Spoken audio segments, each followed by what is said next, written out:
જય માતાજી, જય શ્રી કૃષ્ણ બધાને. મારી સવાર પડી ગઈ છે. જો હું પણ જે છે મારું હોમવર્ક કરવા માટે બેસી ગઈ છું અને નાસ્તો બી કરી લીધો છે. મમ્મી એનું કામ કરે છે અને મેં બસ એક મૂવી જોયું, જર્મન હાફ મૂવી જોયું છે હજી મેં. બિકોઝ તમે લર્ન કરો છો જર્મન તો ખાલી તમે ગ્રામર શીખશો અથવા તો વોકેબ શીખશો તો એ તમારા માટે કમ્પલસરી તો છે જ તે, બટ પ્રાયોરિટીમાં એ તમારા માટે પહેલાં જ છે. પણ તમે જર્મન બોલતા કોઈને જોવો છો, કોઈને સાંભળો છો, જોઈ તો ના શકું બટ એમ કે સાંભળી શકું એટલીસ્ટ. તો એ જે છે અમને ડેલીનો ટાસ્ક આપી દીધો છે મેડમે કે ભાઈ તમારે ડેલીની 3 મિનિટ કરતાં વધારે તમે જેટલી તમે સ્ટાર્ટિંગ 3 મિનિટ રાખો એમ, બટ મેં 10-15 મિનિટ જેટલું જોઈ નાખું. 10 મિનિટ તો ફાઇનલ જ છે, એટલું મેં જોઈ લીધું છે. અને એમાં વર્ડ્સ આવે ને એના ઉપરથી આપણને ખબર પડી જાય કે ભાઈ નહીં, આ એનું એડ્રેસ પૂછે છે, આ એનો મોબાઈલ નંબર પૂછે છે, એ ખોવાઈ ગયો છે, એને હેલ્પની જરૂર છે, આ કોણ છે, ફલાણું, આમ તેમ બધું બરાબર. એવી રીતે છે બધું. અને બસ જો હું પણ અહીંયા મારું બધું લઈને બેસી ગઈ છું. અને આ વખતે આ મંથમાં ટાર્ગેટ્સ બી બહુ બધા છે, બહુ બધું કામ પૂરું કરવાનું છે.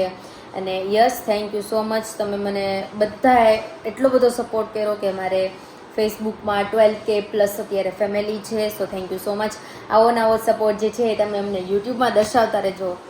આ કાલે અમારે નયું બેન આવ્યા હતા ઘરે, તો આપણે ઉર્વિશ માટે અને મારા માટે એણે રાખડી મોકલી છે. સો હું તમને રાખડી બતાડું, પણ મેં બી મમ્મીએ મૂકી દીધી છે રાખડી, એટલે મને કે ના ના અહીંયા મૂકી દીધી છે એટલે હવે ચલો હું તમને હમણાં મોકલી છે ને, કેમ કે અત્યારે એક એંગેજમેન્ટ છે ને તો એ અહીંયા આવ્યા છે સુરત, એટલે હું તમને લોકોને ખોલીને બી બતાડી દઉં કેવું મને મતલબ અલગ જ લાગે એમ. કે પહેલાં જે છે હું મારા ભાભી માટે લેતી હોઉં, હું ખોખની ભાભી થઈ ગઈ છું તો ખુલતું નથી. ખુલી ગયું. તો મારા માટે બી હવે જે છે રાખડી આવી ગઈ છે. આ મારી રાખડી છે, બહુ મસ્ત છે એકદમ, આમ બ્રેસલેટ ટાઈપ છે. Thank you so much. અને આ જે છે ને એ ગણપતિ ભગવાનવાળી છે, એ ઉર્વિશ માટે છે. થેન્ક યુ નયુબેન. મારે મોકલવાની છે પંકજભાઈને. આમ તો એ મારા જીજાજી થાય, પણ એમણે જ્યારે મારા ગોળધાણા હતા ને તે દિવસે ભાઈબીજ હતી, તો મને કે આજથી કે તું મારી બેન એમ. મેં કીધું વાંધો નહીં, હાલો રેડી. પછી જો આવી બહુ મસ્ત રાખડી છે. કોને કોને અત્યારથી જ આવી ગઈ છે રાખડી, કેમ કે ઉર્વિશને અમારે કુરિયર કરવાની છે. હવે જોઈએ, જો કોઈનું કુરિયર જાતું હશે તો પછી મોકલશું, અધરવાઇઝ જોઈએ કઈ રીતનું જે છે એ સેટિંગ આવે છે કે નહીં. એટલે અમારે ટેસ્ટ હતી બરાબર. અમને મેં અત્યારે આ આવી છે એટોની વોકેબ. તો એટોની વોકેબમાં શું થતું હતું, પાછળના જે વર્ડ્સ છે ને આ બધા ઈ વર્ડ્સમાં અમને કેવડાવતું હતું, પણ આગળના જે વર્ડ્સ છે ને એ વર્ડ્સ અમને થોડાક ઇઝી લાગતા હતા. So level by level it would be difficult બરાબર, but if you want to learn daily, તમે બહુ સ્માર્ટલી લર્નિંગ કરો છો તો તમને વાંધો ના આવે. અને એક વસ્તુ મેં ખાસ નોટિસ કરી કે જ્યારે તમે જર્મન શીખો છો તો તમે લખવાનું તો રાખો જ છે, પ્લસ તમે એકલા બોલો. જેમ કે હાઉસ બિલ્ડિંગ છે તો ટ્રેનિંગ અથવા તો એજ્યુકેશન થાય તો house building training, house building training, એવી રીતે તમે 5-6 વાર બોલશો ને એટલે તમને પછી ઓટોમેટિકલી યાદ રહી જશે. અને યસ, ડેલી રિવિઝન કરવું જરૂરી છે.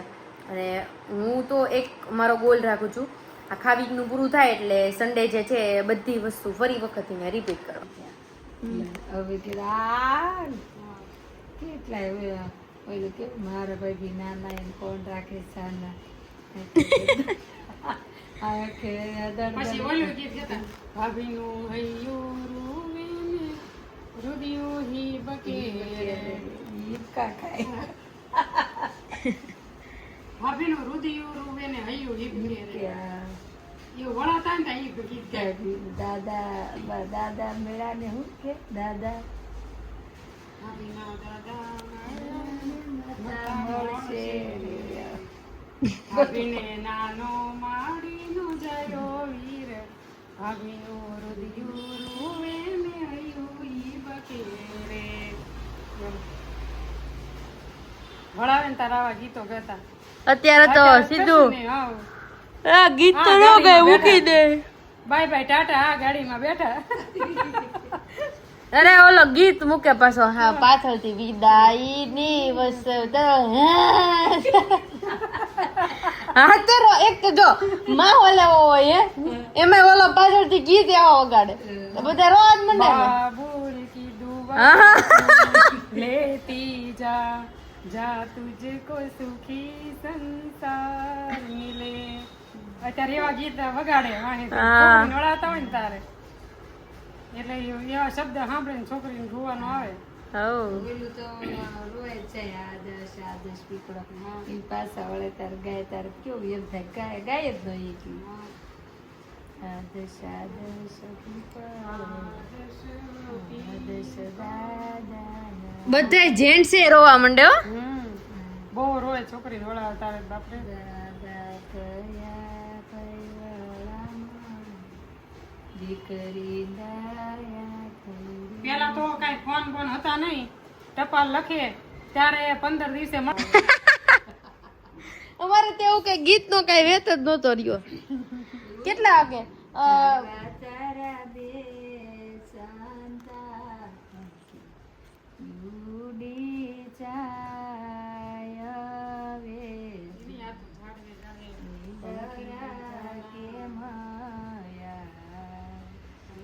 અમારે તો કોર્ટમાં સાઈન કરવા વહી ગયા હતા. એવું હારું ફોન માં ગાહે ને ન્યા સત્સંગમાં બોલો ને કીધું ને એટલે હું કરો એ નો કરે.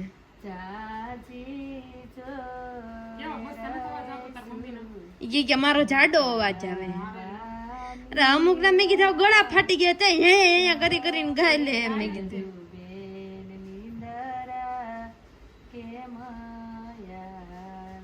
વેદુન લગનમાં ગાવા છે ને હા વેદુન લગ્ન માં ગઈશ.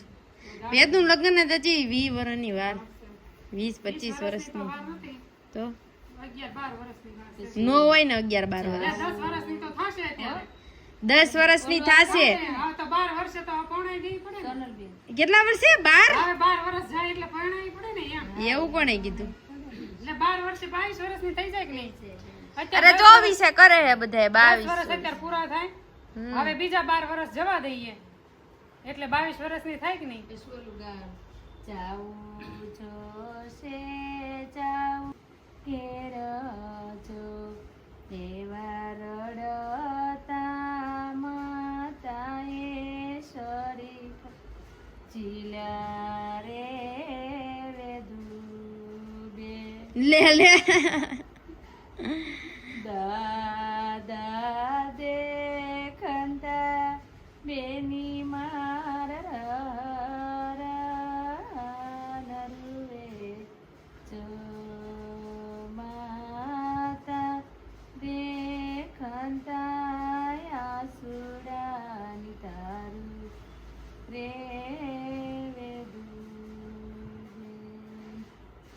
કેવો સમય આવશે ભલે ભલે એમને આયા કેવું ગાય ન્યા સત્સંગમાં મન આવડે એવું કરે ને. મન નો આવડે નહીં ગાય લીધા પેલા બહુ ક્યાં ગાયા? ઓલા બા કે તને જ કોઈ દી એમ ગાતા સાંભળી નહીં. મેં કીધું સ્વાધ્યાયમાં એટલા ગાયા છે પછી સત્સંગમાં બધે મેં ગાયા છે. કેન્દ્રમાં જતા પણ હોય હવે એમ થાય હું છે ને ન ગાય. લે મોઢે નથી આવડતા મોઢે પણ આપણે હું ક્યાં મોઢે ગાઉં? આવડે તો પછી છે ને ભૂલાઈ જાય ભૂલ મારે પડી એવું થાય ભૂલ પડી. માનો ભૂલ પડે. મોઢે આવડે એટલા મોઢે ઘણા આવડે છે પણ હવે તું પછી સાઈડમાં શું કહીશ હા તું ગાત છો કેવા મસ્ત મસ્ત ગાત. એવું થોડું હોય. હાલ ખેર તું નહોતી ભજનમાં. એને ઓ, હા ચકે હમણાં શનિવારે છે ને. ભજન એવા ન ચકે. હા હાલ ખેર તાર કેવું કાનું ભજન તું ગાતી હોય ને તો એક હારે 2-3 ગાય જ લેવાના એટલે બહુ ચકે ભજન કા આમ બહેન નહીં થાય. પણ પછી એવું થાય કે બધાને ગાવું હોય. 3 એક હારે ગાય જ લેવાના એક હારે 3 કે 4 ગાય જ લેવાના પછી ભલે ને જેને ગાવું હોય ને ગાય નહીં. પણ બધાને મોકો દેવો પડે ને નકર એમ થાય કે આ એકલી જ ગાય ગાય તો ગાય લે પછી બધાનો મોકો જ છે જેને જે ગાય ઈ ગાવા હોય ઈ ગાય હે ઓલું એક જ હારે તારો અવાજ હારો અને તું તારા ભજન એટલા ચકે છે એમ તો આમ જેમ અમને મજા આવે ને તો પાછું પૂરું કરી દે તું અને ઓલું એક હારે તું 3 ગામ તો બહુ મજા આવી જાય ભજનમાં. ના ના આમ પરાણી એમ થયું હોય કે હાલ તાલ બેઠો છે આમ ભજનનો તા પૂરું થાય તારું ભજન એવું થાય એટલે ગમે ત્યાં ગાતી હોય ને કારે 3 ભજન તાર ગાઈ જ નાખવાના હવે એમ કરશું એટલે ભજન હારા ચકે પછી 3 તારે પૂરા થાય એટલે જેને ગાવા હોય એ તૈયાર થઈ જાય હો મારો બેની એક ચડાળ છે એવો માળો રે બેની બા આંધજો સાસરીએ જઈને દાદા શું કામ કરશું કોને પૂછીને રસોઈ રાંધશું દેરાણી જેઠાણી નાની નણંદ તેને પૂછીને રસોઈ રાંધજો ચડાળશે એવો માળો રે બેની બાંધજો વિપત પડે તો બેની દાદા સાંભાળ વિપત વેળાએ દાદા આવશે સાસરીએ જઈને દાદા શું કામ કોને પૂછીને રસોઈ રાંધશું દેરાણી જેઠાણી મોટેરા સાસુ તેને પૂછીને રસોઈ રાંધજો તો અત્યારે કેટલા વાગી ગયા સારું આવશે ને 1:45 માથું નહીં થારું મમ્મી કે માથું વિખાઈ ગયું કાકે ચાંદલો ન હોય એ મારે વાળ વળેલા ન હોય મારે એવું કઈ નક્કી ન હોય ક્યાંક રીલ્સ બનાવે તો તમે વ્યવસ્થિત રેડી થઈને બેહો તો વાંધો નહીં વ્લોગમાં તો હાલે આ બધા ગમે એ મોટા વ્લોગર જો કોઈ રેડી થઈને નહીં બેઠું હોય નાઇટ ડ્રેસ પહેરો તો નાઇટ ડ્રેસ આપણે નાઈ ધોઈને તૈયાર થઈને આવે તો વાંધો ન આવે તો હું છું ઈ દેખાડવા જેવું નથી નાઇટ ડ્રેસ પહેરીને તો ન સમજવું તો તમે વેમમાં છો હજી દીવાબત્તી કુકુ કરીને પછી વ્યવસ્થિત રહેશે એવું ન હોય બધાએ એવું જરૂર નથી ને આપણા ઘર જેવું રૂટીન હોય ગુજરાતી ઘણા હિન્દી બ્લોગર એવા હોય કે ઉઠીને પેલા વ્લોગની બનાવે બ્રશ કરીને ચા નાસ્તો કરે પછી નાવા જાય ઘણા ઘરનું રૂટીન એવું હોય અત્યારે કેટલા વાગી ગયા જો 9:10 થઈ ગઈ છે અને અહીંયા કપડાં હજી સુકાણા નથી ઘોડો અમારા આમ આમ ફરતો જ રહે કા ઘોડો ફરતો જ રહે આખો દિવસ બાકી કેવું કર્યું તમારે આજે થાકી ગયા છો ને ઉપરનું એક જ થાકી શું જાય આપણે